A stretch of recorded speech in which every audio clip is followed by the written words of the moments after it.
to say welcome to another edition of Auto World, another hour, and it is the highlighted hour as we're going to be joined by Dan Watson, the CEO of the lubepage.com, and you guys know what that means, the absolute best information from the number one guy when it comes to synthetics and lubrication. He's a certified lubrication specialist with over 25 years worth of experience.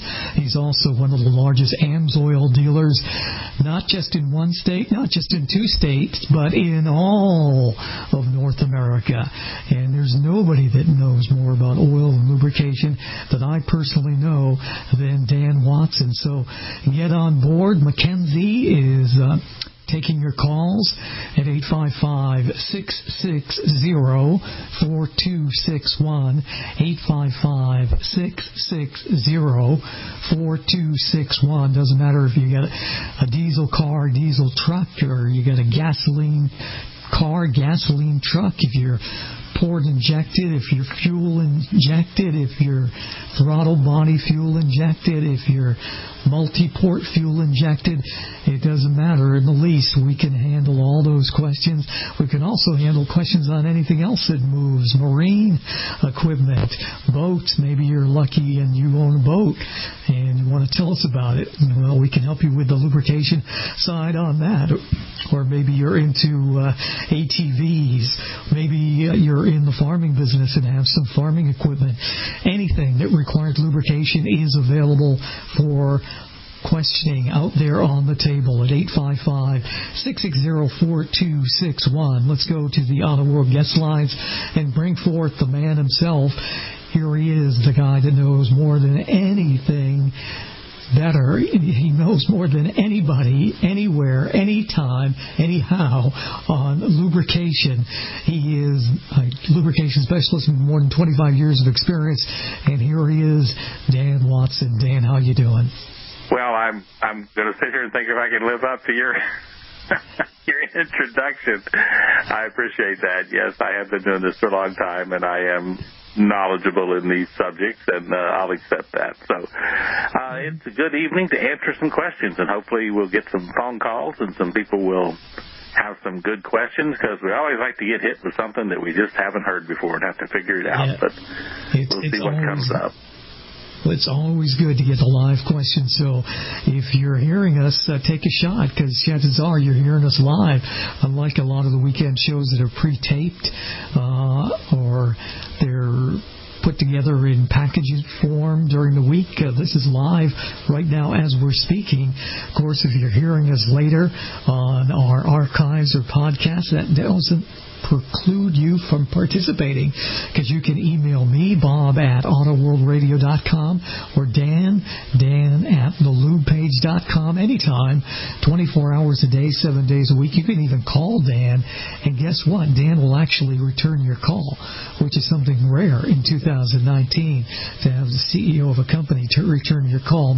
May take him a day or so because he's got a lot on his plate, but he will return your call. Why don't you give out that number, Dan? Yes, that's 800-370-2986. Excellent. We have a lot of listeners in Oklahoma City, Oklahoma, and in that neck of the woods, there's a lot of great car people there. And we got a question that's been sent to us, and it says, Dan, I have a 2002 Dodge diesel pickup. I'm a little confused on the correct engine oil to use. The latest oil I see is CK4, but the owner's manual says C14. Please help. Well, it's a good question, because we're always asking ourselves in this arena with diesels, is the next oil going to cover my diesel also? Well, one of the things in that the American Petroleum Institute, and they do classifications and certify these oils, is they want them to be backward compatible, which means that the latest rating must cover all the previous ratings. We're still in that state of doing things here in, excuse me, in the United States. Now, if you had a European vehicle with diesel specifications, that wouldn't necessarily be true. You have to be very careful to make sure that you use the specified oil for that European diesel. Now, in this case, CK4 does cover the CI4 plus rating from the past. However, if you still have access to legitimate CI4 plus oil, not some substitute, but it's really that oil, it has a little bit more of a robust additive package in it for your 2002 Dodge diesel than the current CK4. So there's a lot of people with those older diesels who continue to search out and try to find a pure CI4 plus oil. Here's the problem you run into. When you get a CK4 oil, it will say that it meets CI4 plus, because it does. It meets the actual requirements.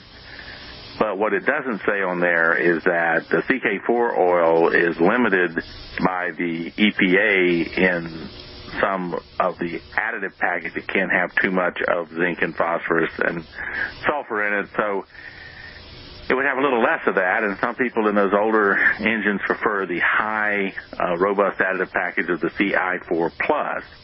But if you see an oil that says it's CK4 and it also shows that it covers CI4 plus, it doesn't have the robust additive package, because that would disqualify it from being a CK4. So if you come to us in Amsoil and ask for a CI4 plus synthetic diesel oil, we've got one. And no, it doesn't meet the CK4 rating because it has too much of a robust additive package in it for the current EPA limits on those additives. So that's where you can find one that's real. And I suggest that if you have a 2002 Dodge pickup, you give us a look and see if you want to use that oil, or you can move up to the CK4. It will meet the requirement. Good question, and it certainly seems to make sense that if he can get from Amsoil a CI4 plus compatible oil with those more robust additives, probably is better for his truck in the long run. But by all means, give Dan a call if you have a question and want to speak to the man himself, or shoot him an email. It's danwatson@thelubepage.com. We go to Bob in Massachusetts, who gets us excited here with a muscle car, a 69 Chevrolet Chevelle, the 396 cubic inch muscle car. Oh yes, they sold a lot of those, and that's a fine vehicle. Can I use Amsoil? Can I run Amsoil in this vintage car? This is a question that I get quite often from folks. They want to know about compatibility with Amsoil and these muscle cars, the vintage cars. What's the correct answer here, Dan? Well, you know that 1969 Chevelle in many cases has what we call a flat tappet cam system, valve system, meaning that it could be solid lifter. It might be roller cam. I'm not sure in 69, but if it is one or the other, when it was built, it was designed for high levels of zinc and phosphorus in the engine oil. And I guess we'll finish it up when we come right back from the break. Yeah, this is too important to rush, so we got plenty of time, so just stay where you are. You're listening to Auto World. That's what you should be doing. I'm Bob Long. Don't go away. Giving your radio a broadcasted tune-up. This is Auto World, and your host, Bob Long. Muscle car lovers, we're talking about muscle cars right now with Dan Watson, CEO of thelubepage.com. Bob in Massachusetts dropped us a note, dropped us the line, as I said, and he's got a 69 Chevelle from Chevrolet, 396 cubic inch muscle car, and he wants to know if he can run Amsoil in this vintage car. And as I said to Dan, this is a very common question that I get, and there's lots to take into consideration. And now that we're back from the break, we can take a deep breath and fully address this question as you started, Dan.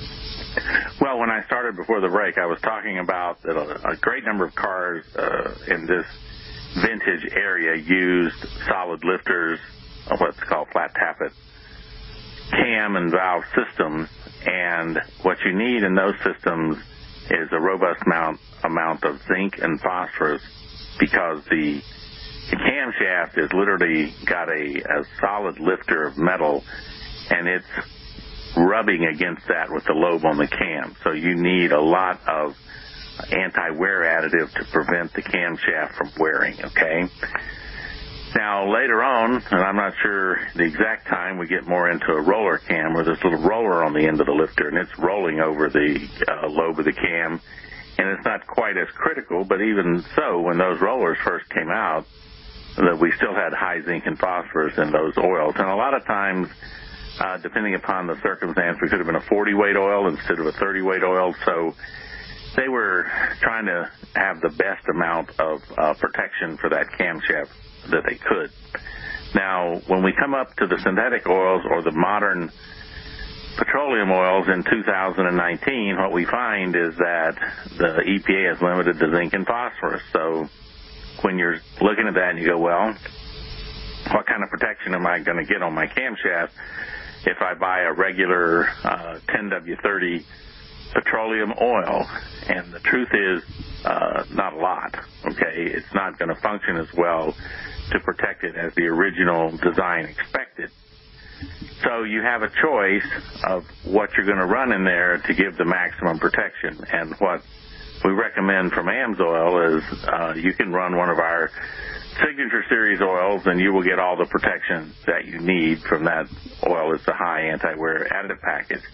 But we also make a group of oils that we call Z-Rod oils, and you can imagine that's for the hot rods or for these muscle cars, and I think they use the Z on purpose. You could think of zinc when it says Z-Rod, because these oils are highly additized with zinc, phosphorus, and sulfur to give the maximum protection of the flat tappet cams that you would have expected to get back in 1969-70, that high levels of zinc and phosphorus. Now, the added protection you get when you put it in one of these high-performance synthetic base stocks is you don't suffer the kind of loss of viscosity in high temperature and high stress situations that you can with petroleum. So you've actually upgraded the base stock, and you've put a robust additive package of zinc and phosphorus. So for the listeners out there, if you're not interested in going to a synthetic oil and you're trying to find something that would have the zinc and phosphorus that you need to protect this, if you can find a 1540 diesel oil, heavy-duty diesel oil that is still only CI4+, because, see, when they went to the CK4, they dropped the zinc and phosphorus in those oils. So it's tough today to find the high zinc and phosphorus oils unless you buy one that's specifically rated to have high zinc and phosphorus, like the Z-Rod oils that come from Amsoil. So we sell a ton of that oil for these cars because it's something they're looking for. By the way, it has extra rust inhibitor in it, too. So for the infrequently driven classic car, it's a win-win. It gives you the kind of protection you need for the camshaft, and it gives you added anti-rust and corrosion protection when the car is not being driven as often as maybe you'd like to. That sounds like a really great product. Folks, by all means, if you're a muscle car owner, take Dan's advice and get a hold of what he's talking about. I got a question here from Michigan, and it's a generator question. And, boy, you see generators around all over the place at big facilities, hospitals and such, and you really don't think twice about it, but yeah, they're definitely going to need oil, and that's what this question from Michigan's about. I have a Predator generator, and it was calling for a 10W30 oil from day one. That's what I've been using, but it's now 4 years old. But I change the oil every few months. It's still running strong. But my question is, could I or should I start using the 4-stroke 10W30 or keep using the 10W30 I use in my car? I hate to run into issues now if I switched. So a good question out of Michigan, a generator question, a Predator generator. Sounds like a good brand of generator, good name, Predator. Well, it's a good generator, and he's asking a good question because there's always a question on these generators, and I don't know on this one because we can't talk to him, but the number one question I always ask on these things is, does it have an oil filter or not? And what I'm asking there is, Bob, some of these small engines are splash lubricated, means that there's a little semi-cup on the end of the bottom of the connector rod bearing surface area, which picks up oil and slings it back up into the bottom of the piston area and so forth, and that's how they're lubricated. They have no filter. That's one type of small engine. Now, you step up to the next type of small engine, which actually has a oil pump and a forced lubrication system, and you can tell that because they put an oil filter on it, meaning that it does have flow running somewhere, and they push that through an oil filter to clean it.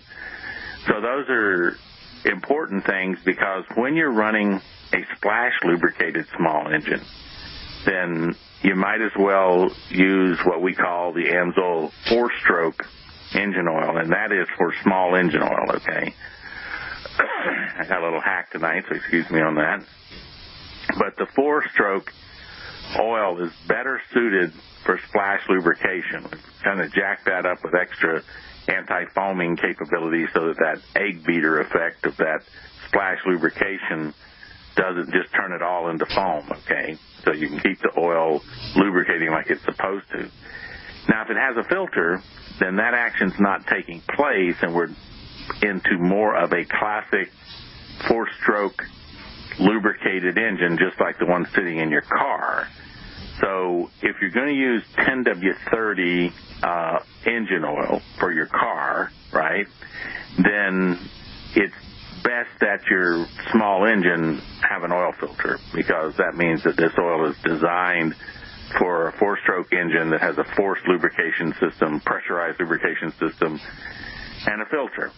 If it doesn't have a filter, then the 4-stroke oil for small engines is a better application because it's designed to take care of those. Now, you can run the 4-stroke in a system that has a filter, okay, but that's a critical thing, whether there's a filter or no filter, so we'll let it rest at that. That's a good thing to take into account. Look to see if you've got a filter, and that's going to lead you down the right path. 855-660-4261. Bob at autoworldradio.com. Dan Watson at thelubepage.com. More around the bend. Hi, I'm Jay Leno, and you're listening to Auto World with Bob Long. What's up, man? How you drive that Cadillac there? I'm telling you. We're back. Ain't that a fine machine? Across North America. Thanks for being here. If you're listening to us on one of our great radio stations, thank you very much. If you're listening to us at GCNlive.com, by all means, don't be a stranger. Give us a call. Mackenzie's standing by at 855-660-4261. And we also have email, Bob at autoworldradio.com, Dan Watson at thelubepage.com.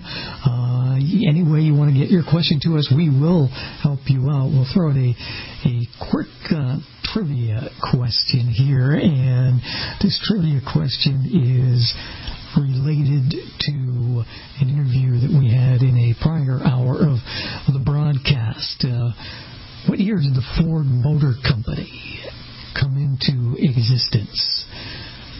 What year did Ford come into existence as an official motor company? I went to their 100th birthday celebration. It was a big deal. They hosted all kinds of journalists for 4 or 5 days and had concerts and had all kinds of wonderful stuff. But what was the year? It was in the 1900s. What year did Henry Ford get the funding together to actually start the Ford Motor Company?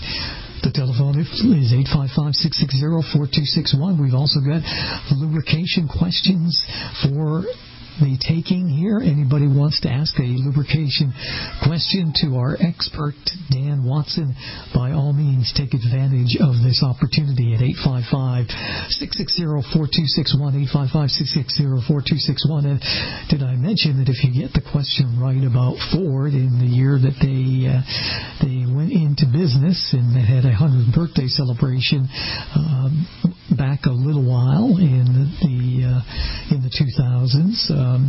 We're going to give you a cool prize from the Busted Knuckle Garage, so there you go. The reason why I decided to go with this question is because our next question is from Gil in New York, who owns a Ford Focus, a very popular Ford vehicle, 2012-2013. His owner's manual says that I should use a Motorcraft 5W20 blend synthetic. My question is, what if I use full synthetic oil? Will it damage my car in the long term? I can understand his reluctance a little bit, Dan, but Sure. This is another question we get quite often. Well, the thing about it is that let's just start this discussion with this blended synthetic, okay? And I say this reluctantly, but it's true, and our listeners need to understand this. That definition doesn't exist, really. When somebody tells you that they're selling you a blend, a semi-synthetic, a partial synthetic, a synthetic blend, whatever they're calling it, there is actually no regulation that says what that means. In other words, if I told you I was selling you a semi-synthetic, semi means half, so it kind of leads you to believe that it's half synthetic. But the truth is there's no regulation on that. It could be 5% synthetic and qualify as a synthetic blend.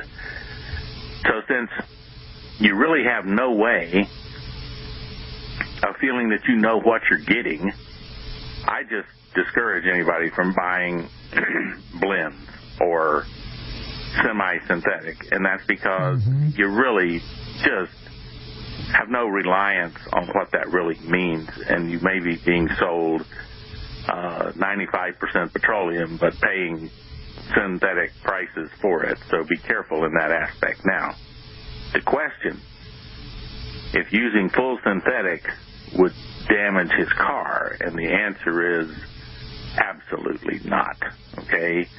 That's kind of like saying that I bought my car and I had a bias ply tire on the car, and now I'm going to put radial tires on the car. Will putting radial tires on my car harm my car? The answer is no. You just improved your car. You'll have better handling, higher speed, better temperature rating, everything you want out of a tire. You just improved your safety and your reliability of the tires. So when you go to a legitimate, real, full synthetic engine oil over a blend that you know not what it really is constituted with, you've done two things. You've given yourself at least the assurance that this thing should be synthetic, and at the same time, you really have a better product if you have a full synthetic versus a blend anyway. Even if you had a 50-50 blend, it would not compare in its overall performance to a 100% synthetic oil. So just, I don't know why these questions come up like this, but synthetic is a superior lubricating product. There is not a single educated lubrication engineer in the United States that would argue that point. The question always comes down to whether it is the feasible, economical thing for you, the owner of a particular automobile, to use synthetic engine oil instead of petroleum. And there are factors that go into that, such as if your car has 300,000 miles on it and you're thinking of trading it in, it probably is a waste of your time to try to convert it over to synthetic. And other times it might not be successful because it might have so much sludge in it that the high detergent synthetic would be a problem loosening all that up after 300,000 miles. But these are considerations that would be specific to whichever vehicle we would be talking about. In general, any of these new vehicles, especially anything coming down the line since the year 2000, it's just a matter of shifting them over to synthetic and living long and prospering, as the statement goes. But again, let me clarify, there is never a time that synthetic engine oil would harm your car. It would only give it greater protection and performance. The question is whether it's economically the right thing for you to do. So that's the best I can answer that one, Bob. That's a good way of answering it.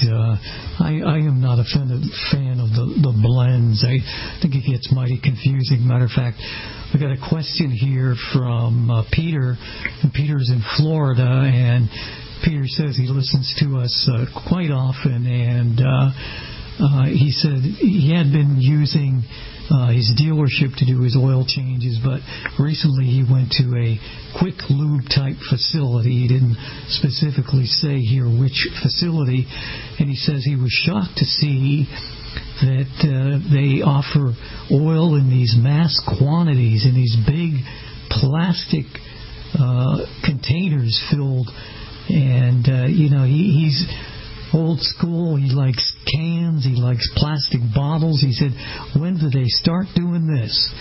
Well, Dan, you're in the trenches all the time. How long has this been going on? Probably 6 or 8 years. What they've done is they've gone to these easy dispensing plastic jug systems where I don't know if anybody can relate to it, but they may still have some where they'll sell you like a 2-gallon sort of rectangular jug of water that you could put in your refrigerator, and it's got a little push-pull spout on the end of it to take water out and then close it, and it's just a way to have a large quantity of what would have been we call bottled water, but it's designed to sit in the refrigerator, be cold, and all you've got to do is pop that little nozzle on the end back and forth to take water out. Mm-hmm. So what they did in a lot of these quick lubes is to give them something that would be easy for them to use. They started making these plastic containers so they can sit on a rack, and you could have 0W20, 5W20, 5W30, and 10W30 kind of sitting side by side, almost like the old, what they call a jerry can, those gas cans that you would see in World War II that were kind of square-shaped sitting on the back of a Jeep. Yeah, well, they're sort of like that, and they can sit side by side, and it's easy for dispensing. But when we come back, we'll talk about this just a little bit more because I want to bring up something else. Yeah, absolutely. And by all means, folks, give us a guess here. What year did Ford get started? Early 1900s. 800-449. No, sorry. Giving your radio a broadcasted tune-up. This is Auto World and your host, Bob Long. Have you heard the story of the hot rod race with the Dan Fords Watson, and CEO of Legacy? That story is and true. also have a trivia question out there about the Ford Motor Company. When did it come into existence? No, it wasn't the year 1900. It wasn't the year 1901. It wasn't the year 1902. It wasn't the year 1907. It wasn't the year 1909. We're getting closer. Somebody get this right. Get yourself a free gift from Lauren Tracy in the Busted Knuckle Garage. 855-660-4261. I've been doing radio my whole life. Every now and then, all my shows, the 800 numbers get all jumbled up. Once in a while, I'll screw up. But our 800 number is 855-660-4261. 855-660-4261. There was a time not that long ago when I was doing 4 different shows at the same time, and they all had different 800 numbers, and I used to get them messed up, so we're not going to start messing up. 855-660-4261 or Bob at autoworldradio.com, Dan Watson at thelubepage.com. We're talking about a question that came in from Florida about the way oil is now distributed, sold, dispensed at quick lube facilities, and Dan, you're giving us a little bit of a lesson here on what you can expect to find in a modern facility, and it leads me to wonder a number of questions. I can't wait to hear what you have to say. Well, I was saying before the break that these things look sort of like one of those rectangular, what they call jerry cans, because I think they started as German 5-gallon cans that they would have on their tie-up on the side of their tanks and stuff, but these are 5-gallon containers usually. They may make some that are 2.5, some that are 5, different sizes depending on the company. But they'll sit on a rack side by side, so it's easy for the lube place to have a variety of oils, and all they have to do is go over there and take their usually 4 or 5 quart can with a spout and put the oil in it, and then they take it over and they can put it in the car. Now, other quick lubes have 55-gallon drums or even maybe a 275-gallon tank where they have hose reels and pistol dispensing pumps that they're able to just stick the thing in and then hit the trigger, and it'll put 5 quarts in automatically. Now, those are all different kind of systems, depends upon the quick lube, the type, and the size. But the only thing I'll say about all this, you actually feel, you can have more of a feeling of security when you see those 5-gallon jugs and things lined up. They're pretty well labeled and so forth. Sometimes you get a little bit of a queasy feeling if they've got a big bulk tank, because some of the bulk tank providers can provide some stuff that's pretty, let's just say it's not the highest quality there is in that bulk tank. And when you get that, the question is, what are you really getting when they pump it out of that tank? You kind of say, well, I want them to put 5W30 synthetic in. They're pumping it out of a hose. Do they really have a 275-gallon tank of 5W30 synthetic, or is that more than likely some other form of petroleum oil, because that would be what they might sell the most of, that have in the big tank? So all I can say is that they have different ways of doing this, and you have to kind of deal with people that you know and you can trust that they're giving you what you're actually purchasing and buying.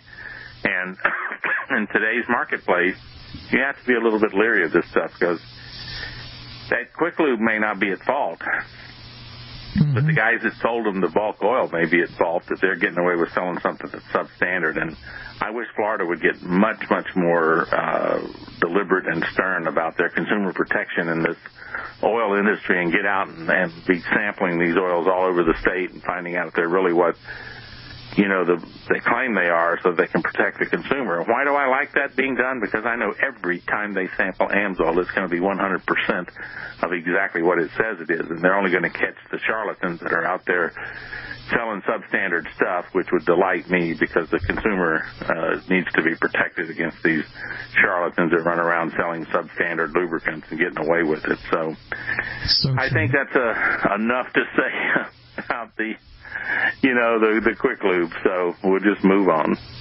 And speaking of Florida, we've got a question from Juan in Sarasota, Florida. I have a 28-foot fishing boat with dual 4-stroke outboards. What oil would you recommend for these 2 high-tech engines? That sounds like quite the fishing boat. Well, in the 4-strokes, the big 4-strokes are popular, especially when you get up to this size of a 28-foot boat, because, folks, if you know outboard motors, one of the difficulties with 4-strokes when they get to be, this is probably at least 150s, if not 200 or 250 horsepower outboards on a 28-foot boat. 2 of them, they got to be at least 200, 225 horse. You're starting to have to make a pretty big 4-stroke engine to produce that kind of power. And what happens is they're very heavy.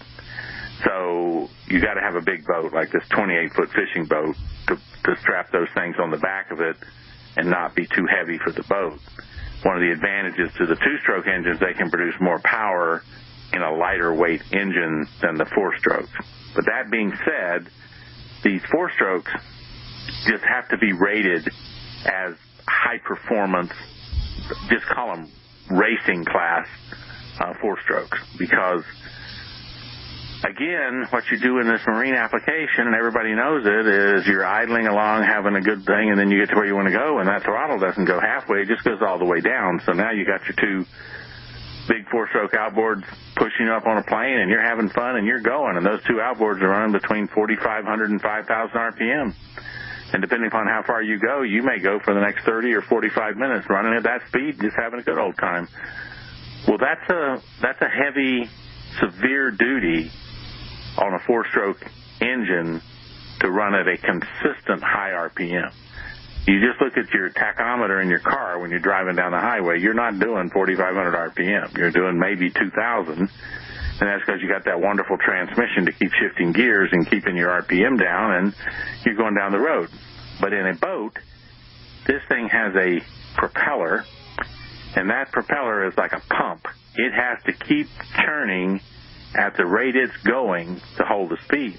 there's no way to back off on it. And to understand that now, that the pitch on that screw means that on that propeller, I'm a Navy guy, I keep calling it a screw, but it's a propeller, is going to put the same amount of resistance back on that shaft. In other words, you have to have torque in these engines to keep pushing that propeller all the time. When you're going down the highway in your car, once you're up to speed, you're using really very little torque and horsepower. It's just kind of keeping you going. But that boat will not move without that propeller displacing so much water with every revolution. So what it's doing is it's got to do that work all the time. So here this motor is running under heavy load at 4,500 to 5,000 RPM and just working its tail off, really. And so in any of these four-stroke outboards, you would be wise to protect that engine with the very best engine oil that you can put in it. I mean, you cannot have any overkill in a four-stroke outboard. Now, he didn't say on these, he didn't tell me whether they're Hondas or whether they're Yamahas or whether they're Evinrudes, but all I can say is Honda usually uses a 30 weight in these, and some of the other guys use a 40 weight. So you're going to be looking for a true marine-grade engine oil, which is designed for four-stroke outboard or four-stroke outboard and inboard, but it must be designed and carry the FCW rating for a four-stroke outboard engine, okay? And here's why. That little engine, I say little, it isn't very big to produce 200 horsepower. I mean, this thing is probably, if it's a Honda, it's a four-stroke, it might be 2 liters, okay? But yeah, this engine is 2 liters, so producing 225 horsepower and a whole bunch of torque. So this is a powerful engine, and you have to protect it in that same way. We're running out of time here, but just let me tell you, you buy the very best oil, and you buy one that says it's a real marine engine oil. You can find them, but from Amsoil we make a 10W30 and a 10W40 for these applications, which is specifically designed around this high performance, high torque requirement on these engines. I highly recommend that if you check us out, check out Amsoil for the four-stroke engine oils for this application. Now, if you don't find us, check out Mobile, check out one of the other guys, and look for something, though, that is rated for marine service and for four-stroke outboards, because they take, you got to use the best oil. There's no doubt about it, okay? Absolutely. Give out your telephone number and email one more time for us, Dan. Well, it is 800-370-2986, and you can get me at Dan Watson at lubepage.com and visit thelubepage.com. Perfect. Thank you, my friend. What a great job. All right, Bob. We'll see you next. The answer to the trivia question is 1903.